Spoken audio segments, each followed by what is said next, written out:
Hello, everybody. Mary Marshall here, registered nurse, diet and lifestyle educator, and healthcare concierge. And I'm coming at you with another Friday 411. So it's nice to be here. And today I'm going to talk a little bit more, as I promised last week, about pain. And last week I talked about how images, x-rays, and MRIs don't always match up with pain, how we can have abnormal images and not have pain, or we can have pain and not have abnormal findings on imaging. So they're really not the tell-all fact finder of what's causing your pain. And today I want to talk about, well, we've got pain. What are we going to do about it? And usually what happens is, we take when we have pain, especially pain that isn't short term, is more chronic, we try to manage it ourselves. That doesn't work. We go to the doctor, and usually those images are done. And really, kind of whether or not they find something on images, almost always medication is prescribed or suggested. And then if there is something abnormal on the imaging, then pain medicines and surgery are recommended. And sometimes even when nothing is found on the images, those things are still recommended because that's the seen solution. So I want to talk about just how effective those things are, what are some of the usual go-tos for pain management.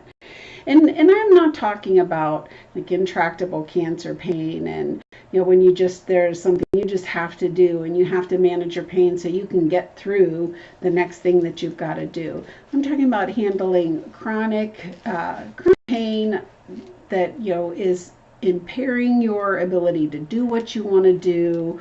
You're impairing your ability to work and to enjoy life. So and I'm talking about you learning to make an informed decision about what you're going to do about that. So I'm also operating under the assumption that you don't just want to feel better, right? You want to get better and be able to go enjoy life a little bit more. So some of the medications that are usually suggested are Tylenol and NSAIDs. And before you consider any course of therapy for really anything, but we're talking about pain today, you should ask, how is this going to fix what's hurting me, what's causing the problem, and what are the risks? Those are the two most important things. How's this going to fix my problem? How effective is it at fixing my problem? And what are the risks? So Tylenol can be very damaging to the liver, especially taken long-term in large quantities. NSAIDs are very, they have a lot of very bad side effects. And, they kind of are practically put out in candy dishes in some homes around. Very commonly used, very easy to obtain. They're over-the-counter medications. These are your ibuprofen, Motrin, Advil, Aleve, those kinds of drugs. And they actually, in studies, are not shown to be effective long term. And you will find many people who take them, they have to take more and more and more. And they are very irritating to the stomach. They have a high risk for gastrointestinal bleeding. They can cause fibrillation, that's an irregular heartbeat, kidney problems, liver problems. And one of the most important things to consider when you're deciding whether or not you want to take these kinds of drugs is that the NSAIDs are very damaging to our gut microbiome. Those many microorganisms in our gut that modulate our immune system. And also they have a lot of effect on mood, that microbiome in the gut. And the NSAIDs just trash the microbiome. And also the NSAIDs are very damaging to the joint lining. Now, doesn't that sound like that's what you're that's what you're taking them for, to help your joints? They're very damaging. So of course, kind of going up the ladder, the next type of medication recommended are often the opioids. And no one can deny that, what a problem we have with the opioid epidemic right now. And in fact, 36 to 56% of people who take opioids for pain medication develop substance use disorders. And they are no more effective than Tylenol and NSAIDs combined, which at least aren't as addictive as the opioids. Okay, one meta-analysis showed actually that opioids, now these are your Vicodin, morphine, all those type drugs. So analysis showed that opioid use actually resulted in increased pain and decreased quality of life. Okay, so that's not what we're taking them for. Another class of drugs that is being kind of pulled out to treat some pain now is antidepressants. And there is actually no known mechanism for these to work for pain. So why they would be prescribed for pain is kind of crazy. Like, why is that even being done?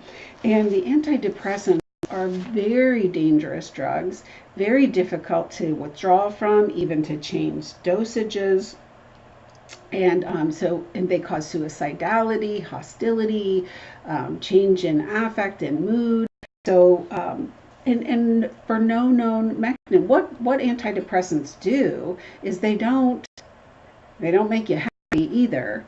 They just numb you. So you still have pain, you just don't care. So that's really not what you're after. That's not fixing the problem. That's not fixing what's wrong.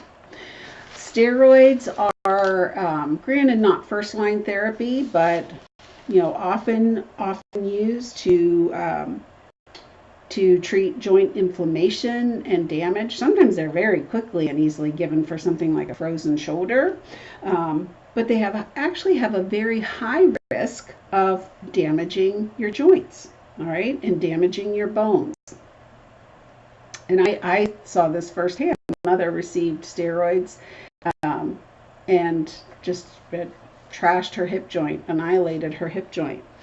And low back pain and sciatica, those who were treated with steroids for that, which the steroid injections are often given for low back pain, their long-term outcomes, people who received the steroids, their long-term outcomes were worse than for those who were not injected.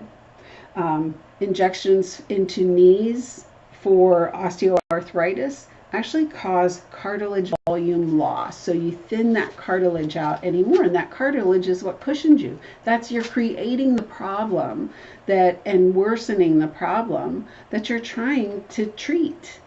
So those are just those are the medications that are commonly used to treat pain. Surgery, I'm at about 8 minutes here, over 8 minutes. So I'm going to save surgery for next week because I want to keep these real short and quick so they're easy for you to watch. And I did want to make a couple announcements. So next week we'll talk about surgery and other treatments for pain, non-pharmaceutical treatments for pain. And my announcements are, I just started last week, teaching or leading the Wellness Forum Health, Weight Loss Education and Support Group, and I'm loving it. It's a great group. It's a great program. So if you want some information, you can join in on that. You can actually join at any time. So message me for that if you are interested. If you want to learn more about learning how to make good decisions for yourself and about what Wellness Forum Health is all about, please, I am doing a virtual dinner, as I call it, just a free talk, a free teleconference on March 10th at 10 a.m. So I can get you the call-in info for that. Easy peasy, that's free, and that lasts about an hour and a half. And I also want to drop a line here about I'm co-hosting a Women's Back to Nature weekend the weekend of June 8th to 10th. The early bird discount for that is in effect till March 31st. So me and my friend Sue Hardesty are doing that. It's going to be a lot of fun. And check us out on Facebook, Women's Back to Nature Weekend, or backtonature.gainingahealthylifestyle.com. If I post, or when I post this, I will include the links. So I'm going to wrap that up so I can get out of here and you can be on your way. Be well. Have a great week, folks. Bye-bye.